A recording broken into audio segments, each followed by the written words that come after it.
On poursuit le Whisky Live avec William qui va nous présenter Santiago de Cuba. Bonjour. Bonjour, bienvenue à Cuba.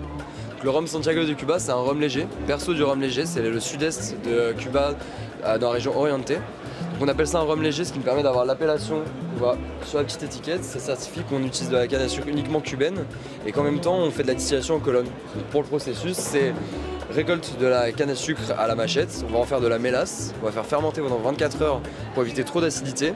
On va ensuite filtrer au charbon de bois pour éliminer les arômes indésirables. Ensuite on va avoir une distillation en colonne, en continu, et vieillir en fût pendant 3 à 5 ans pour obtenir ce rhum blanc qui est un peu jaune parce qu'on ne va pas le blanchir à la fin. Et ensuite on va faire différents blends, différents mélanges dans des fûts de cognac, bourbon, whisky pour obtenir ces 3 rhums.